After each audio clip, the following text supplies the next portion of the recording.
At exactly 9:07 a.m., as the glass doors slid open and the office filled with whispers, no one noticed the man slumped at his desk until the CEO did, and by 9:10 his career was over. What she didn't know. For the past 48 hours, while everyone else slept, he had been the only thing standing between the company and total digital collapse. Stay with me. This story will change how you see people forever. And before we begin, don't forget to like this video and subscribe to Kind Soul. Stories for more powerful stories that touch the heart. Ethan Cole had mastered the art of being invisible in a place where noise often passed for importance. Every morning, he arrived before most of the office lights flickered on, slipping quietly into his seat in the far corner, where the hum of servers felt more comforting than human conversation. His desk was simple: 2 monitors, a worn keyboard, and a coffee mug that had long lost its shine. People knew him, of course, but only in passing. To them, Ethan was just the IT guy, the one who fixed broken systems, reset forgotten passwords, and occasionally muttered something about security risks that no one fully understood. But what they didn't see was the depth of his awareness, the way his eyes caught patterns others overlooked, or the silent responsibility he carried every single day. That Friday night had started like any other, until a small flicker on his screen caught his attention. It was nothing obvious, just a slight irregularity in network traffic, something subtle enough to escape automated detection. Most would have ignored it. Ethan didn't. He leaned closer, his fingers moving instinctively across the keyboard. As he traced the anomaly deeper into the system, what he found made his stomach tighten. This wasn't random. It was deliberate, coordinated. Someone or something was probing their defenses, searching for a way in. Hours passed without him noticing. The office emptied, lights dimmed, and the city outside fell into silence. But Ethan remained, fully immersed in a digital battlefield invisible to the world. The probing turned into attacks, fast, aggressive, and relentless. Lines of code flooded his screens as he countered each move, blocking access points, reinforcing weak spots, and building new layers of defense on the fly. His heart pounded not from fear, but from the weight of what could happen if he failed. Customer data, financial records, the company's entire future, it all hung in the balance. By Saturday morning, exhaustion began creeping in, but Ethan pushed it aside. He grabbed another cup of coffee, though it barely made a difference now. His eyes burned, his shoulders ached, yet he refused to leave his post. He sent messages to his team, but replies were slow, scattered, and uncertain. So he kept going alone. Saturday turned into Sunday, and Sunday into early Monday, the battle stretching into a relentless 48-hour fight.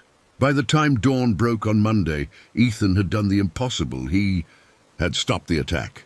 But victory came at a cost. His body, pushed beyond its limits, finally gave in. As the office slowly came back to life, Ethan leaned back in his chair just for a moment. His eyes closed, his breathing slowed, and in that brief second of stillness, exhaustion claimed him completely. Right before everything he had worked for began to unravel. Monday mornings at the office were always charged with a certain intensity, but that day felt sharper, heavier, as if something unseen lingered in the air. Employees hurried to their desks, adjusting ties, opening laptops, and preparing for another demanding week. Conversations buzzed softly.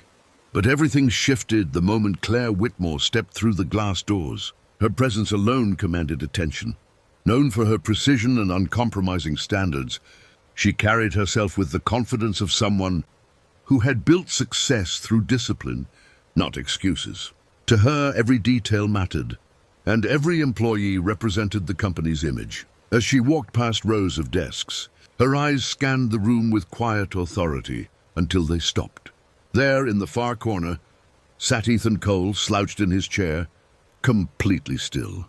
His head tilted slightly to one side, eyes closed, unaware of the world around him. To Claire, the sight was immediate and undeniable. An employee asleep during working hours. Her expression hardened. Without hesitation, she stepped closer, the sharp click of her heels echoing louder with each step. "Is this acceptable behavior now?" she said, her voice cutting cleanly through the office noise. Conversations died instantly. Heads turned. A heavy silence settled over the room as everyone watched the scene unfold. Ethan stirred, his body reacting slowly as if waking from something deeper than sleep. His eyes fluttered open, confusion clouding his face as he tried to process where he was. He pushed himself upright, his muscles stiff, his mind still foggy from exhaustion. "Ma'am, he began, his voice dry and strained. But Claire didn't give him the space to continue. In her mind, the situation required no explanation. Discipline was not negotiable. "There's nothing to explain," she said firmly. "This company operates on professionalism and accountability. What you're showing right now is neither." A ripple of discomfort spread through the employees watching. Some glanced at Ethan with concern, noticing the deep circles under his eyes, the pale tone of his face. Others looked down, unwilling to get involved. The tension was thick, but no one spoke. Ethan tried again, his voice barely steady. "I've been working all weekend." There was... "Enough," Claire interrupted, her tone final. "Pack your things. Effective immediately, you're terminated." The words landed like a sudden collapse. Ethan froze, the meaning sinking in slowly, painfully. After everything, the sleepless nights, the relentless effort, this was how it ended. He looked around as if searching for someone who understood, but found only silence. Without another word, he began gathering his belongings. Each movement felt heavier than the last. His hands trembled slightly, not from fear, but from exhaustion and disbelief. No one stopped him. No one asked questions. And as he walked toward the exit, unnoticed by most, the truth remained buried behind him, hidden in lines of code, waiting for someone to finally see what he had really done. The office had returned to its usual rhythm by early afternoon, but something beneath the surface felt off, subtle, like a quiet imbalance no one could quite name. In the IT department, a few analysts began reviewing the weekend system logs, expecting routine maintenance data and minor alerts. Instead, what they found made them pause. The activity timeline wasn't normal. It was overwhelming. Massive spikes in firewall responses, hundreds of blocked intrusion attempts, emergency patches. Deployed in rapid succession, it looked less like maintenance and more like a full-scale digital war had taken place. "Who handled this?" one analyst whispered, leaning closer to the screen as lines of data continued to scroll endlessly. They began tracing the activity, isolating commands, identifying timestamps, mapping actions to user credentials, and then a pattern emerged, clear, consistent, undeniable. Every critical defense, every manual override, every strategic block pointed back to one name, Ethan Cole. The room fell silent as realization spread. Ethan hadn't been careless. He hadn't been negligent. He had been the only one actively fighting off what now appeared to be a coordinated cyber attack aimed directly at the company's core systems. For nearly 48 hours straight, he had stood alone, holding the line while everyone else remained unaware. "This could have wiped us out," another analyst said, his voice tense. "Financial systems, customer data, everything was targeted." Panic mixed with disbelief as they pieced together the full scope of what had happened. Without Ethan's intervention, the breach could have cost millions, destroyed trust, and possibly shut the company down. And just hours ago, he had been fired for sleeping. Without wasting another second, the team gathered all the evidence, logs, timestamps, security patches, and rushed to the office of Claire Whitmore. They explained everything, step by step, their urgency impossible to ignore. At first, Claire listened with a composed expression, but as the details unfolded, her confidence began to crack. The data didn't lie. The timeline matched perfectly. Ethan had been working non-stop, right up until the moment she found him asleep. A heavy silence filled the room when they finished. Claire stared at the reports, her mind replaying the morning's events. The image of Ethan, exhausted, trying to speak, being cut off, returned with painful clarity. For the first time, doubt crept in. Not about the facts, but about her decision.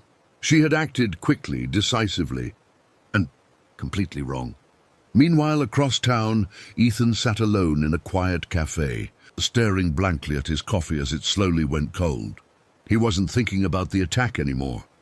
He wasn't thinking about the company either. He was thinking about how easily effort could go unseen, and how quickly sacrifice could be misunderstood. The cafe was quiet, filled with the soft clinking of cups and distant murmurs of conversation. But to Ethan Cole, it all felt distant, almost muted. He sat by the window, staring at the street outside, where life moved on as if nothing had happened. Cars passed, Mardik walked. The world continued, yet inside him everything felt paused.